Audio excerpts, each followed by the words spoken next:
حضرت عثمان غنی رضی اللہ تعالی عنہ ذو النورین ہیں، بنی امیہ کے خاندان سے تعلق رکھتے ہیں۔ پوری انسانی تاریخ میں واحد وہ شخصیت ہیں جن کے گھر میں یکے بعد دیگرے نبی کی دو بیٹیاں رہیں۔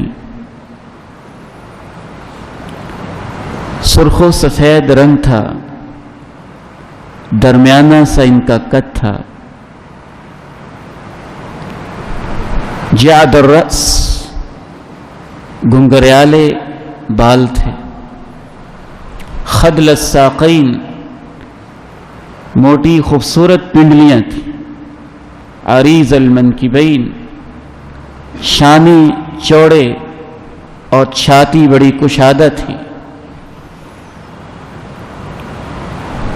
ناک اللہ رب العزت نے ان کا لمبا، باریک اور انتہائی خوبصورت رکھا ہوا تھا۔ ظاہری طور پر بھی عظیم اور خوبصورت، خاندانی لحاظ سے بھی عظیم اور بلند مقام پہ فائز، سسرال کے لحاظ سے بھی عظیم ترین گھرانے کے داماد، اور دل کے حساب سے بھی اتنے پاکیزہ دل کہ پوری انسانی تاریخ میں ان سے زیادہ انبیاء کے بعد شرم و حیا والا انسان بالخصوص اس امت میں کوئی نہیں ہے۔ شرم و حیا کے ایسے پیکر کہ آسمان کے فرشتے بھی عثمان کے حیا کی لاج رکھتے تھے۔ آخرت کی ایسی فکر کرنے والے کہ قبر پہ کھڑے ہو جاتے، اتنا روتے کہ داڑھی مبارک آنسوؤں سے بھیگ جاتی۔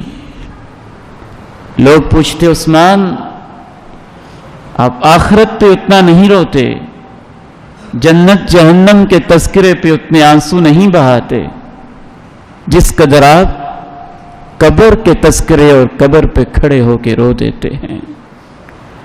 فرماتے القبر اول منزل من منازل الاخرہ، میں اس لیے قبر پہ بہت روتا ہوں کہ یہ آخرت کی پہلی منزل ہے۔ اگر یہی مشکل ہو گئی تو بعد والے مرحلے اور مشکل ہو جائیں گے۔ یہ مرحلہ آسان ہو گیا تو بعد والے مرحلے بڑے آسان ہو جائیں گے۔